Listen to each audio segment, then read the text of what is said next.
Hello, everyone. Welcome back to my channel. I hope everyone is having a nice day. Before we begin the video, please subscribe and give the video a thumbs up.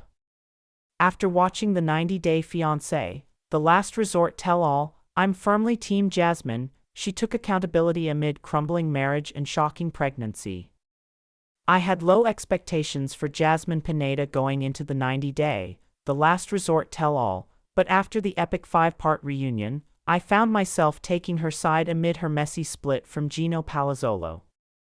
After Jasmine moved from Panama to Michigan to marry Gino, her life began to fall apart.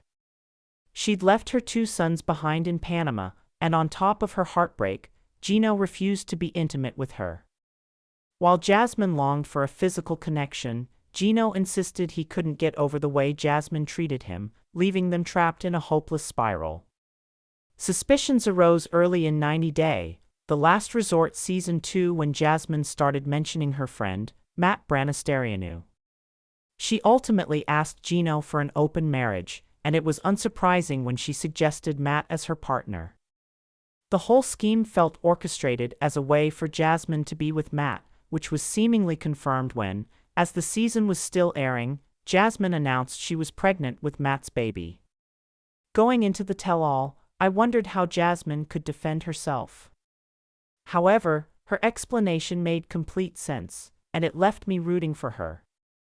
During the 90-Day, The Last Resort Tell-All, Jasmine won me over when she tearfully acknowledged she never should have asked for an open marriage. She wished she had left her marriage earlier instead of trying to fix something that was already irreparably broken. Through tears, Jasmine explained, "Therapy cannot fix everything, and my marriage was done." Jasmine owned up to her mistakes, admitting she wasn't a perfect wife. And unlike Gino, she refused to blame the last resort therapists for steering her in the direction of an open marriage. While Reba Thomas had encouraged Jasmine by sharing her own experience with polyamory, they both agreed that it can only be successful in a healthy relationship. Jasmine took full accountability for the choices she made, and her emotional state made it clear that her push for an open marriage was a last-ditch effort to salvage her relationship with Gino. When Jasmine announced her pregnancy with Matt, I assumed she had left Gino for him. However, Jasmine clarified that she and Gino broke up immediately after filming The Last Resort, and she didn't get pregnant until months later. At that point, she no longer had any responsibility to Gino, and she had every right to move on with somebody else. Surprisingly, Jasmine and Matt are not in an official relationship despite her impending divorce and a baby on the way. While Matt confessed his love for Jasmine, she was unsure about her feelings, claiming that after her experience with Gino, she didn't even know what love is anymore.